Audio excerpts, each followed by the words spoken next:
Remember, if you do enjoy, to like, share, and subscribe. Chapter 17, Ascension. Finally transformed into a werewolf, you race through the forest, feeling powerful and wild.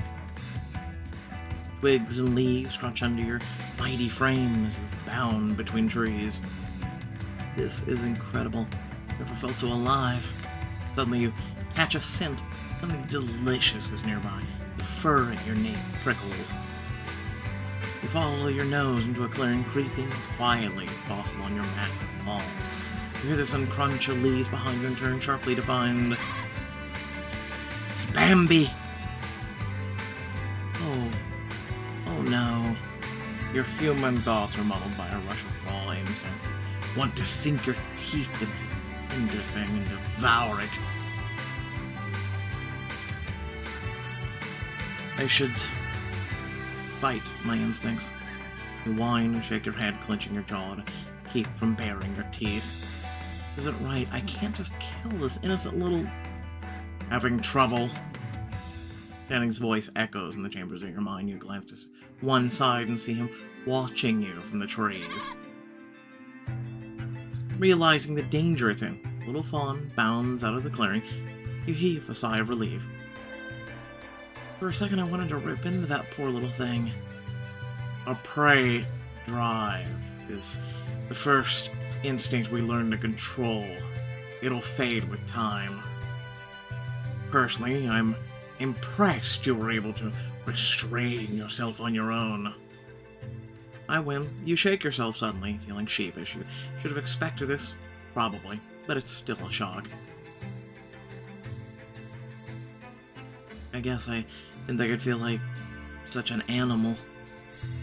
We live in the space between animal and human. It takes some getting used to. Though if you want to get out of any aggression, I'm interested to see what you can do. You really think that's a good idea? I won't let it get too far. I'm just interested to see how strong you are. Maybe even strong enough to beat me in a fight. You bare your fangs and crouch low in a fighting stance. Well then, let's see. With a sound that's both laughter and snarl, he leaps for you, crashing you to the ground in a jumble of legs and paws. He rolls you beneath him, pinning you to the ground with the weight of his massive body as you struggle to break free. Do you yield? Let me... Do you yield? Pretending to yield, lick his face, wrestle him. Destroy my cat. He wants to constantly be around the mic right now. Pretend to yield. I yield. But, as his muscles relax, you plant your paws on his chest and heave him off. He tumbles back with a surprised grunt. You let a triumphant howl waggling your tail, and with that you turn and bound off into the night. You return to the house panting from the effort of running. Suddenly your muscles tense. What the hell? Goosebumps erupt over your skin and you hunch over, screwing your eyes shut as your transformation reverses. I didn't mean to do that. Relax now. The first transformation never holds for long. Nearby, a cow brushes twigs and leaves off her bare shoulders.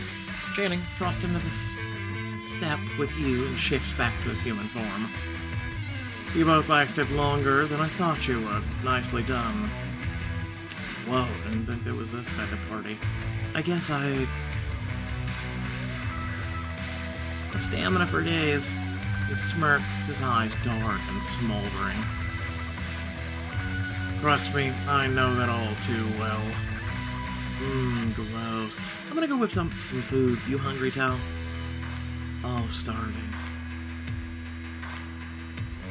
You enter the kitchen to find some of the alphas waiting for you. You cheer and applaud as you walk in. Boom! There they are, the newest members of Alpha Tau Sigma. Let's celebrate. We're already getting some snacks together. Can I suggest... can I get at least dressed first? I feel a little exposed. Cal exchanges sly grins with Lupe and Asher.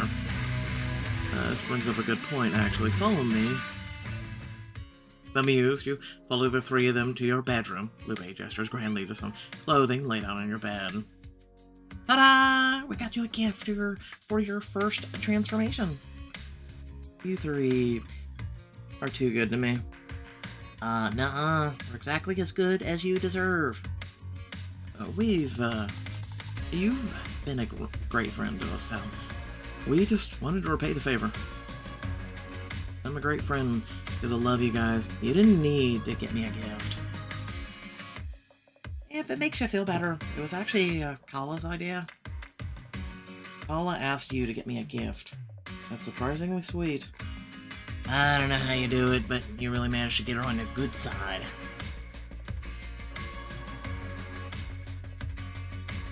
Since you're a legit alpha Tal, she thought it would be nice for you to have some more traditional werewolf clothes.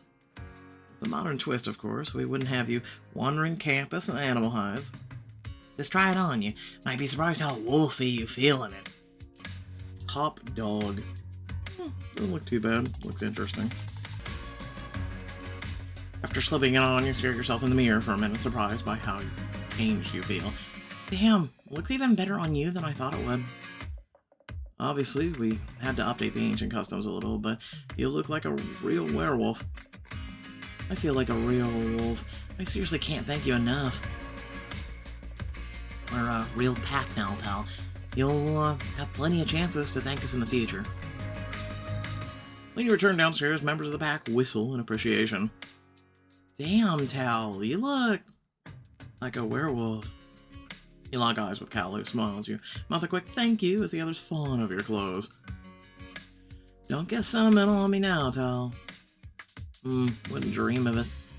You sit beside Calla with a heavy sigh. She praises you with her eyebrow quirked. So, what's the verdict? Was the blood moon everything you thought it'd be? It was kind of fun. Don't get me wrong, it was tense, but it was a fun kind of challenge. And I still can't get over all the quirks I've been running into. I'm like a completely different person. You sink your teeth into a slice of pizza, you realize with a jolt how exactly hungry you are. Like, okay, is uber hunger a werewolf quirk? I feel like I haven't eaten in weeks.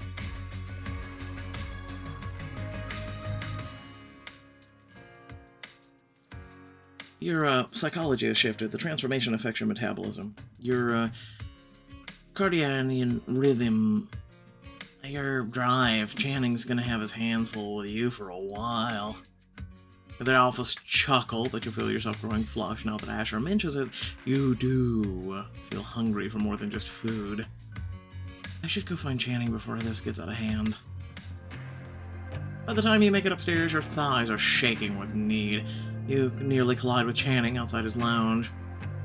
Easy there. I was just grabbing a bottle of whiskey for... You stop short when he takes in your new outfit, his gaze raking appreciatively down your body. Such a really good look on you. You push him back into the lounge. He staggers, surprised, and falls back on a chair. I need you. You loom over him and begin pressing hungry kisses to his lips, scraping your teeth against his tongue. Al, slow down. You silence him with another kiss and begin pawing at his clothing. Take his hand and move it to your body.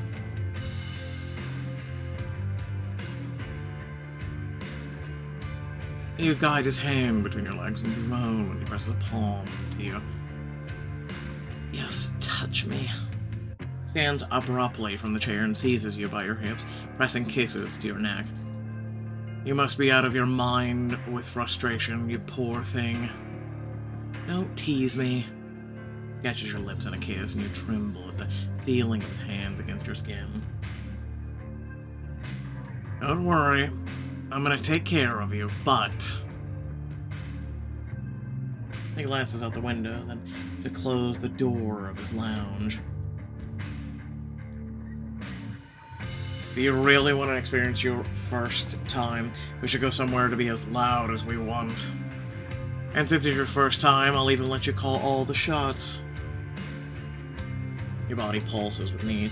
Channing has never given you complete control in situations like this. I swear my cat is going through the werewolf phase too. Like the cat wouldn't stop jumping all over me while I'm trying to do this video. Holy shit! I'm sure you guys heard some of the meowing. Anyway, you're really gonna give me complete control? I mean, within reason, of course. No, it's all or nothing, Channing. Do you want me to dominate you or not? With your heightened wolf sense, you can hear his pulse begin to race. He takes your hand and kisses it. I want this. I trust you, Tal. Your whole body floods with a rush of affection and your all-consuming lust. You seize him at the back of the neck and kiss him hard. Let's go somewhere they won't hear you scream. You and Channing sneak off undetected and journey to the far edge of the woods. Once there, you tear at his clothing, and your own until you're both bare in the moonlight. Lie back. He's clearly fighting the instinct to protest, but he obediently follows your command anyway. You crawl over him. Bite his, I would have said neck, but we get shoulder. You brush his shoulder with your lips, then sink your teeth into the muscle and suck a bruise. Tal. He arches against you, pressing his self against your hip. Damn, your teeth are sharp. He moans into your mouth as your hands begin traveling down his torso. You plunge your hand into his underwear. Yup, he lifts his hips into your touch. This is supposed to be about satisfying you. Trust me, seeing you underneath me is more than satisfying. Channing groans loudly. When you tighten your fist around him, his eyes fall shut and you stop. Look at me. It was his eyes, startled and rise with pleasure when you... Basically, we ended up blindfolding him. And then, doing it. Anyway, you help him untie the fabric that's been restricting him and toss it where your clothes are piled. So, that was amazing. It almost makes me want to submit to you more often, almost. I gotta say, I love making you squirm. You have no idea how sexy you looked writhing under me. Now you know why I love being on top. There's nothing hotter than making you scream my name. And yet, you let me take full control. That's a big change, Channing. Hopefully it's a change for the better. You smile and curl up against him, tracing the line of his collarbone with your finger. I think we've both changed for the better recently. He turns his head to kiss your temple and you sigh contentedly. He clears his throat. Speaking of changes, you're in for a wild couple of days. More side effects are on the way. He shrugged, feeling blissfully comfortable in his arms. Whatever comes next in the transformation, I'm sure it's nothing I can't handle. Oh, how wrong you were. Over the next few days, your heightened libido quiets down, only to be replaced by... stupid piece of crap. White, hot anger. After failing to untangle your shoelaces, you hurl the shoe with all your strength across the room. Channing catches it in a flash of movement and then gives you an amused look. How's that wolf adrenaline working for you? We need groceries and my stupid freaking shoelaces. He deftly untangles the laces and hands back your shoe. You breathe a sigh of relief. Sorry, everything pisses me off lately. It'll pass. You're just adjusting to your new body. This new body needs to let off steam. Maybe if I hit something really, really hard. Or we could run to the library for a quickie. No offense, babe, but, that is the last thing on my mind right now. Despite the bite in your words, Channing gives you an even, measured look. Go. Get out of the house for a while to do you some good. Just try not to bite the heads off any teenage cashiers while you're out. Channing was right. Doing something as mundane as grocery shopping has a weirdly calming effect. At least until you round a corner and find Marcus staring at you like a deer in headlights, you grit your teeth. Oh, hey, Tal. The outfit is, really something. Great, this is the last thing I needed when I'm full of murderous rage. Predatory adrenaline surges through your veins and you bite your lip as your head starts to pound. You really don't want to mess with me today, Marcus. In fact, you should never mess with me. I'm not trying to mess with you. It's not like I thought you'd be here. Your eyes, pitiful little basket of groceries, just enough for a single guy. Ah, we're doing that, huh? Suddenly you feel sheepish. As pissed as you are at Marcus, he has a right to shop for groceries. I'll leave you to it then. You muscle past him to your surprise he follows you from a safe distance. I've actually been wanting to apologize for a while, but you have me blocked on everything. Actually, after your post your friends made on the socials, most people have me blocked. Aww, boo-hoo.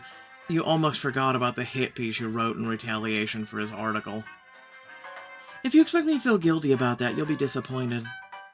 I don't. After what I did, Alpha Tau, I probably had it coming. You pause and glance over your shoulder at him. He hangs his head, shoulders hunched. I shouldn't have published that expose. It was sloppy and ill-researched. No, it's not hurting me you're sorry for. It's hurting your journalistic integrity. It's both. You and I could have been great friends, but I completely blew it. Marcus, you're right, you did blow it. You have no idea how complicated you make things. They almost kicked me out of Alpha Tau. I'm so glad they didn't. If I'd ruined that for you, I'd never be able to look myself in the mirror again. Well, I'm glad you got that off your chest, but I gotta go. But as you're walking away, Marcus calls out, Wait, Tal, I think you dropped this? He offers you something, and without thinking, you let him place it in your palm. Just hand it over. Ouch. The touch of the metal burns like hot coal. You hiss and drop the login. Oh my, what happened? The chain must have pinched me. Anyway, it isn't mine, so see you around. You look bemused. Marcus stoops to pick up the locket. You tighten your shoulders and leave, your thoughts racing. That was a test and you failed. Yeah, see you around. You drop the groceries in the kitchen and bang out the back door, hoping a run through the forest will take the edge off. Out in the yard, you find Colin and Rami sparring in wolf form as Channing shouts directions from the sidelines. Good job, Colin. Let's work on your dodge skills next, Rami. Here I come. With a playful growl, Rami leaps at Colin, tumbling her on her back and holding her down with her massive paws. Colin, kick her ass. Rami turns to you with surprise. Hey, whose side are you? But before she can finish, Colin takes advantage of the distraction to push Rami off and send her flying across the yard. Channing sidles up next to you, his brow knitted in concern. You don't seem any less pissed off than before. I ran into Marcus at the grocery store. That'll do it. Yeah.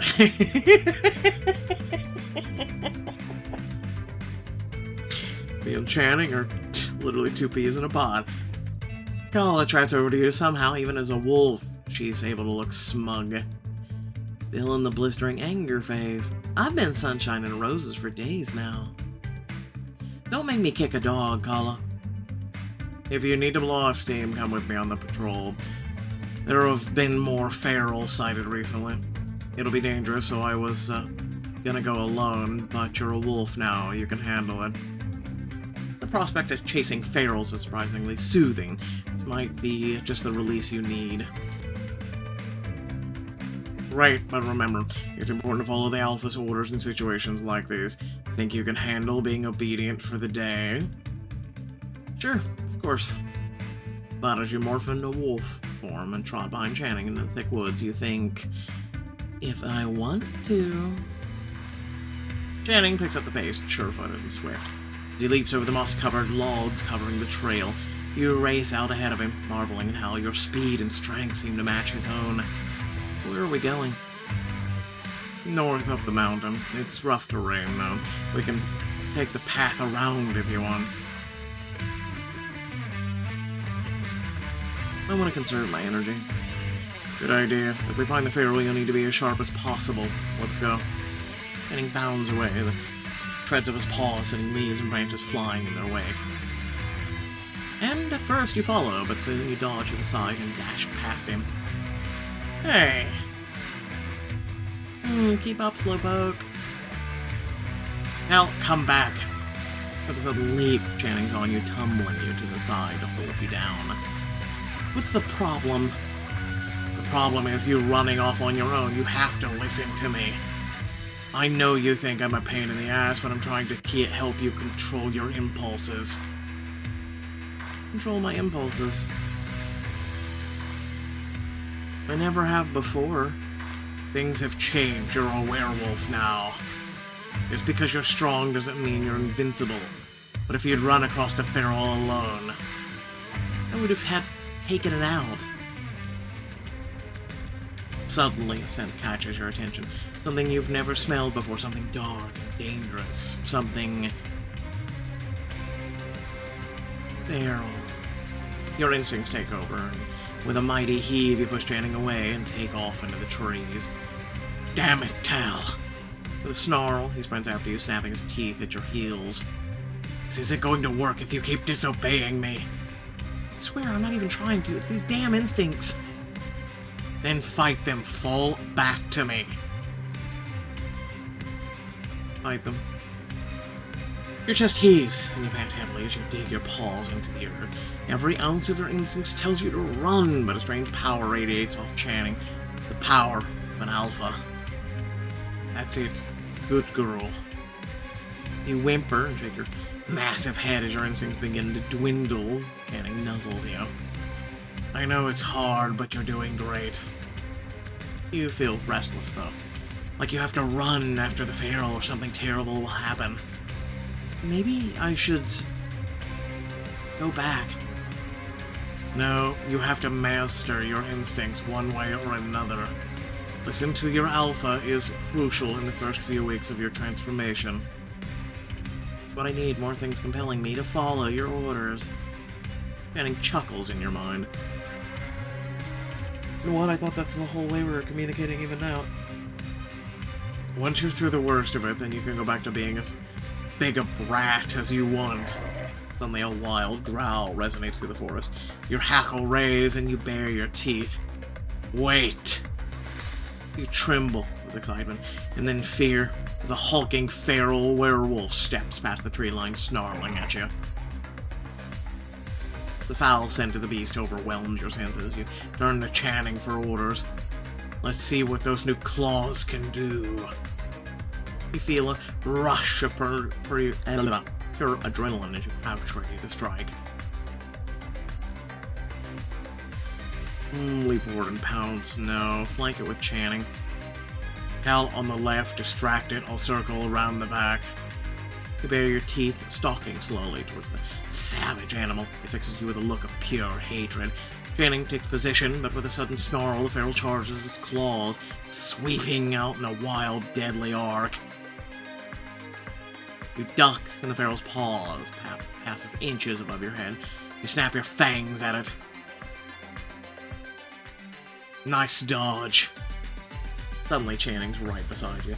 Slamming his jaws hard into the monster's shoulder, it howls in pain. For a moment they struggle, but with a jerk it tears itself free and retreats into the cover of the trees.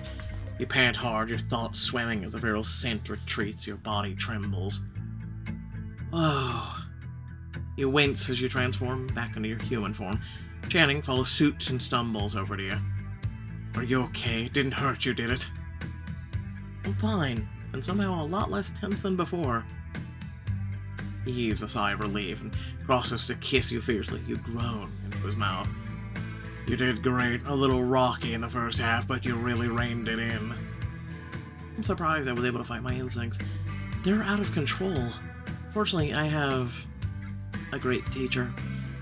There have been times the past couple days when I thought I'd completely given to my urges, but as long as you're here to talk sense into me, I think I'll be okay. He kisses you fervently.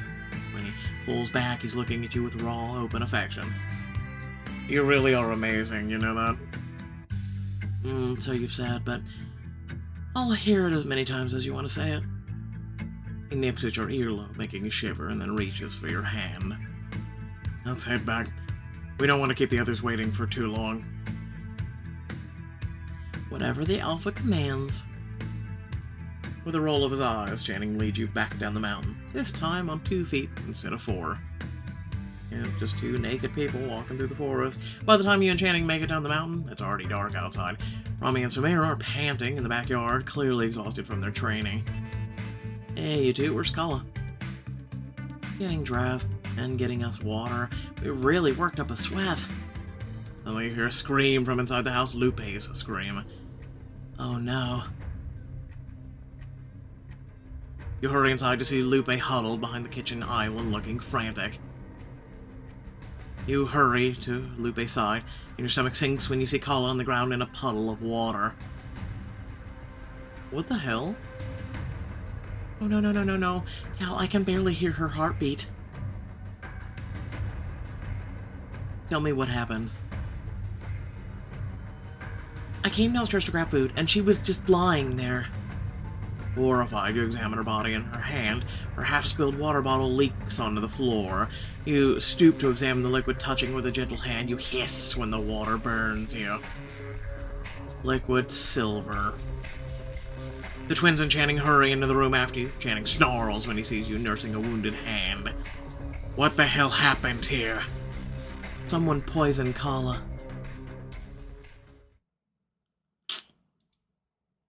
Remember, if you did enjoy, to like, share, and subscribe. Head down the description, plenty of things to check out, ways to support, and ways to become an intricate part of this family and community that we have here. Also, consider checking out the join and thanks features that are on YouTube. Without further ado, leave any comments down in the comment section below. What do you think? Something tells me she'll be just fine. She'll have to end up nursing. This, I'm sure will help with that, but, yeah, no, we all know Marcus now. Right? We all know he's probably one of those little entitled brats that are hunters, especially since he did the locket trick, right? He tried to drop your guard just enough that you'd pick up the locket, or may I say, take the locket without, so much as thinking, not realizing, no, I don't have a locket, so leave me alone. And pretty much that's how he found out you were a wolf. And I'm sure things like this are only going to escalate because of him. Honestly, you should have told, them about that situation at the grocery store in a little bit more detail. I understand she was all huff and puff, but it's something that maybe Kala and them could have avoided any, current and future issues. So, just saying. But maybe in the next chapter we'll end up talking about it. We'll see. Thanks for watching. Catch y'all later. Peace out.